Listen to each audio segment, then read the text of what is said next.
Menjadi peduli. Menjadi peduli itu bagus ya, apalagi ketika kita menggunakan itu untuk kebaikan. Misalkan peduli kepada diri sendiri, memperbaiki apa yang bisa kita perbaiki, kemudian mendengarkan kritik dan saran orang lain untuk perbaikan misalkan, ataupun kepedulian kita terhadap orang lain untuk membantu orang apabila kita mampu dan lain sebagainya. Namun dalam hal ini, sesuatu yang berlebihan itu tidak bagus, termasuk peduli secara berlebihan. Maksudnya apa dan apa salah satu contohnya? Peduli secara berlebihan terhadap semua pendapat orang lain tentang hidup kita, tentang diri kita. Sedikit dengar itu, mungkin teman-teman udah mulai paham apa maksudnya.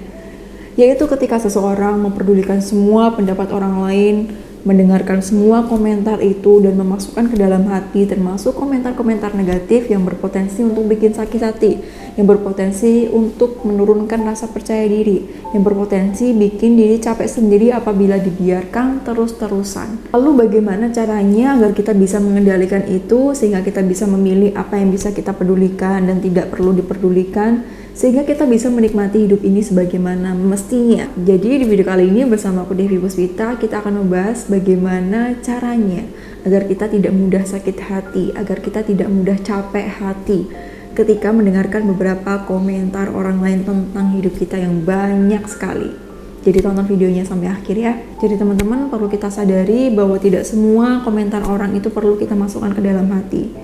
Ada beberapa komentar yang baik, ada beberapa komentar yang membangun, itu boleh kita masukkan ke dalam hati untuk membangun diri kita, untuk menjadikan diri kita menjadi pribadi yang lebih baik lagi.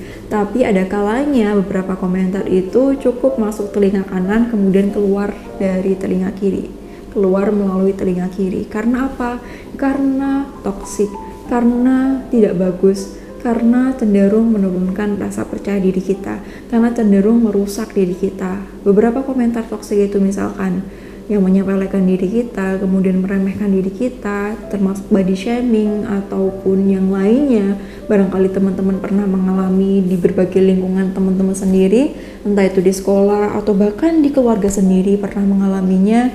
Itu kadang-kala kita masukkan lewat telinga kanan, kemudian keluar lewat telinga kiri dan jangan sampai masuk ke dalam hati. Nah, gimana caranya? Jadi teman-teman, kita perlu tanamkan bahwa ada beberapa hal yang bisa kita kendalikan dan ada beberapa hal yang tidak bisa kita kendalikan. Termasuk juga adalah pendapat orang lain tentang diri kita, tentang fisik kita, tentang hidup kita, dan lain sebagainya. Selanjutnya, kamu perlu membuat batasan-batasan siapa saja orang yang omongannya itu bisa kamu percaya, bisa kamu dengarkan untuk perbaikan diri kamu, untuk kebaikan diri kamu misalkan, atau beberapa orang yang ketika dia ngomong itu biarin lewat kayak gitu aja. Ada yang namanya self boundaries atau batasan diri, dimana kita anggap diri kita ini adalah rumah. Kemudian dalam rumah itu sendiri ketika ada orang yang lewat atau ketika ada orang yang mau masuk, tidak semua orang itu bisa kamu izinkan untuk masuk ke dalam rumah kamu kan. Ada beberapa orang yang mungkin boleh masuk ke dalam ruang tamu aja. Ada beberapa orang yang barangkali boleh masuk ke dapur. Ada beberapa orang yang bahkan boleh masuk ke ruang keluarga misalkan. Atau ada beberapa orang juga yang cukup di depan halaman saja dan tidak boleh masuk ke dalam rumah karena kamu tahu itu bukan orang-orang yang baik buat diri kamu.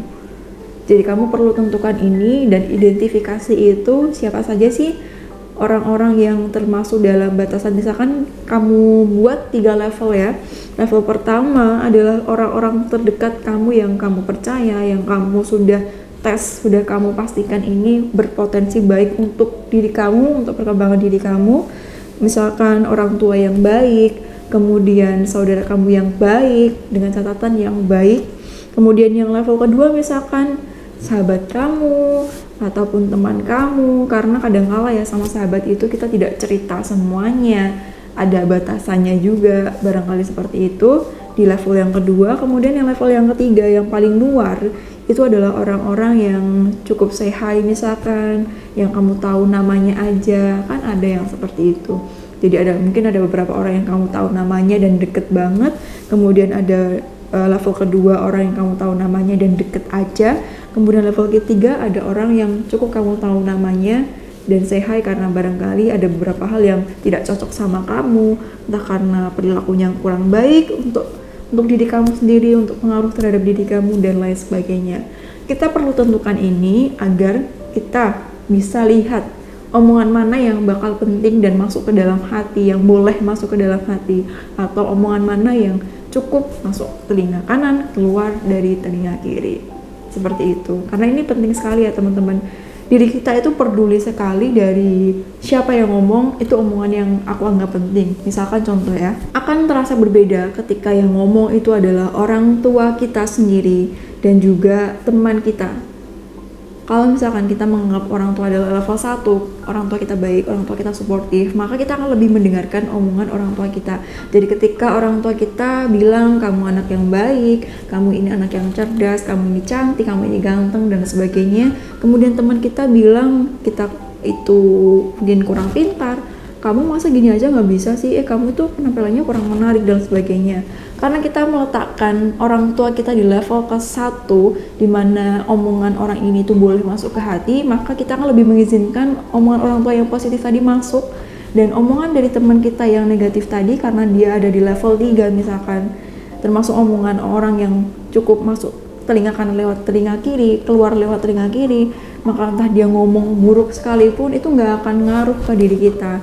Dan efeknya apa? Kita jadi tidak mudah sakit hati, kita jadi tidak mudah baper, kita jadi tidak mudah ngejudge diri kita atas pendapat orang yang cukup kita tahu namanya siapa, seperti itu, yang orang itu saja tidak tahu bagaimana kehidupan kita. Jadi bahasa singkatnya adalah jangan biarkan orang lain, orang yang lewat menghakimi hidup kamu dari apa yang mereka tidak tahu, karena kamu yang paling tahu bagaimana diri kamu, dan juga barangkali orang yang lebih dekat dengan diri kamu. Seperti itu cara yang bisa kamu lakukan. Jadi kamu perlu adanya batasan-batasan atau self boundaries terhadap beberapa orang. Jadi tidak semua orang itu bisa masuk ke rumah kamu. Karena apa? Karena bisa jadi kalau dia orang yang buruk, dia kamu izinkan masuk dalam rumah kamu jadi berantakan, atau bahkan bisa terjadi pencurian sehingga yang rugi adalah diri kamu sendiri. Seperti itu. Sekarang kamu coba bayangkan, kalau kamu terlalu peduli terhadap semua pendapat orang yang lewat ngomong, kok kamu gini sih, kok kamu gitu, padahal mereka nggak tahu apa-apa tentang diri kamu, kemudian kamu memasukkannya ke dalam hati, menghakimi diri kamu atas dasar pendapat yang tidak jelas seperti itu, kemudian kamu percayainya, itu tentu akan berdampak buruk terhadap diri sendiri. Maka perlu tahu dulu siapa yang ngomong, atau dia kenal aku nggak ya, dia tahu hidup aku atau tidak, karena ini sangat berpengaruh sekali. Selanjutnya, agar kamu tidak mudah terpengaruh dengan berbagai macam pendapat orang, komentar orang yang bikin capek hati dan kesel kayak gitu ya, adalah berikan deskripsi terbaik terhadap diri kamu. Berikan deskripsi, definisi terbaik tentang diri kamu. Dan tingkatkan keyakinan kamu tentang deskripsi itu, bahwa aku itu orangnya seperti ini. Setiap orang punya deskripsi terbaik beda-beda, karena barangkali setiap orang itu punya sosok keren yang dia anggap itu juga macam-macam ya. Contohnya mungkin menurut si A, perempuan yang hebat, perempuan yang cantik itu ketika orangnya cerdas, kemudian sederhana, rendah hati, membantu orang lain, dan lain sebagainya. Menurut si B barangkali berbeda, orang yang cantik itu adalah ketika orangnya seperti ini, seperti itu, seperti ini. Nah, berikanlah deskripsi terbaik terhadap diri kamu tentang itu, karena ketika ini kuat sekali di diri kamu, orang lain mau ngomong A, I, U, E, O apapun itu yang berusaha untuk menurunkan percaya diri kamu, yang berusaha untuk membuat kamu down dan sebagainya, itu tidak akan berpengaruh lagi. Paling cuma masuk telinga kanan, keluar telinga kiri, seperti itu, karena kamu punya definisi yang kuat terhadap diri kamu, karena kamu punya konsep diri yang bagus, yang kuat tentang diri kamu. Kalau aku itu orangnya seperti ini. Kamu ini bisa lakukan dengan cara kamu tulis di kertas atau di media apapun. Kalau aku di kertas, karena merasa lebih nyalur aja kayak gitu ya, ditulis pakai alat tulis kayak gitu, kemudian bikin deskripsi terbaik tentang diri kamu, kemudian kamu baca itu di depan kaca. Sering kali kamu lakukan, aku adalah perempuan percaya diri, aku adalah perempuan yang cantik, aku adalah perempuan yang cerdas, aku adalah perempuan yang menarik, dan aku adalah perempuan yang sukses. Luar biasa. Seperti itu, ketika kamu, contohnya seperti itu, ketika kamu melakukan ini sering kali, kamu baca aku adalah ini, aku adalah itu, maka tanpa sadar kamu akan menjadi sebagaimana apa yang kamu katakan. Karena bagaimana diri kita, apa yang kita lakukan itu dibantu oleh keyakinan kita tentang diri sendiri. Kalau kamu percaya kamu adalah orang yang percaya diri, maka akan tampil seperti itu tanpa kamu berusaha. Sehingga yang kamu lakukan adalah meningkatkan keyakinan diri kamu, sehingga tanpa sadar kamu melakukan AIUEO yang menunjukkan kamu adalah percaya diri. Jadi untuk kamu yang merasa kok aku belum bikin ini ya, belum bikin deskripsi terbaik tentang diri aku, silahkan tulis itu dan mulai lakukan sekarang. Mulai lakukan sekarang dan rasakan perbedaannya ketika kamu beneran rutin melakukannya. Setiap hari kamu baca, ketika kamu mau tidur, ketika kamu bangun, ketika memulai aktivitas, sebelum berangkat bekerja, sebelum berangkat sekolah, kamu sambil berkaca seperti itu. Kamu baca nggak apa-apa dengan penuh keyakinan. Kalau kamu hafal malah lebih bagus lagi. Aku adalah perempuan yang cantik, aku adalah perempuan yang percaya diri, aku adalah perempuan yang menarik, aku adalah perempuan yang cerdas, dan aku adalah perempuan yang hebat. Silakan kamu lakukan ini akan meningkatkan keyakinan diri kamu terhadap deskripsi yang kamu inginkan. Tapi aku belum tahu aku pengen jadi perempuan yang seperti apa, atau aku pengen jadi seseorang yang seperti apa. Silakan cari role model kamu, silakan cari idola kamu siapa. Kemudian apa dari dia yang kamu kagumin, karakter dari dia yang kamu kagumi, lalu tulis itu, bedah itu apa, tulis, kemudian tirukan. Dan ini bukan cuma untuk perempuan aja ya, tapi untuk kamu yang laki-laki juga bisa melakukannya. Dengan keyakinan diri yang kuat seperti itu, ketika ada orang berkomentar negatif tentang diri kamu, menghina, mencemooh, dan lain sebagainya, itu perasaan kamu akan baik-baik saja. Karena kamu percaya diri kamu adalah luar biasa. Seperti itu teman-teman. Karena kamu percaya diri kamu tidak sebagaimana deskripsi yang mereka katakan. Aku adalah deskripsi yang aku katakan tentang diriku sendiri. Coba dilakukan dan buktikan sendiri. Karena kalau kita mendengarkan semua komentar orang lain tentang diri kita dan berusaha untuk menuruti omongan mereka satu persatu, coba renungkan berapa banyak manusia di dunia ini, berapa banyak orang di dunia ini, berapa banyak perbedaan pendapat yang ada. Kalau kita berusaha untuk menuruti kesukaan A, kesukaan B, ketidaksukaan A, ketidaksukaan B, C, D, E, F, G, A, I, J, dan lain sebagainya. Bahkan manusia itu bukan hanya cukup dengan alfabet saja, lebih daripada itu. Apa kita nggak capek sendiri? Lalu kapan waktu untuk diri kita? Lalu kapan waktu untuk kita mendengarkan pendapat diri kita, mendengarkan tentang keinginan diri kita, mendengarkan tentang apa yang ingin kita prioritaskan? Kapan kalau misalkan kita selalu mendengarkan itu? Oke, ketika ada orang yang berusaha untuk memberikan kritikan, memberikan saran terhadap diri kita, itu bagus, karena sekali lagi ya, yang boleh kamu masukkan dalam hati atau dalam pikiran kamu untuk perbaikan itu adalah beberapa komentar yang membangun, beberapa hal yang baik, beberapa hal yang bisa membuat kamu menjadi pribadi yang lebih baik lagi. Tapi untuk beberapa komentar yang berusaha untuk menjatuhkan, kamu sudah tahu ya mungkin kriterianya seperti apa. Karena orang yang mengkritik itu pasti ada sesuatu hal, unsur seharusnya seperti ini. Tapi beda dengan menghina. Menghina itu merendahkan, menghina itu menginjak-injak orang lain dan lain sebagainya, meremehkan orang dan lain sebagainya.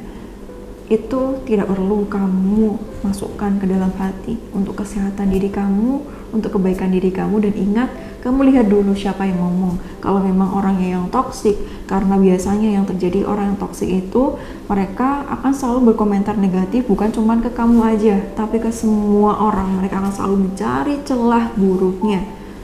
Sebaik apapun orang itu, akan selalu dicari. Tapi orangnya kayak gini deh.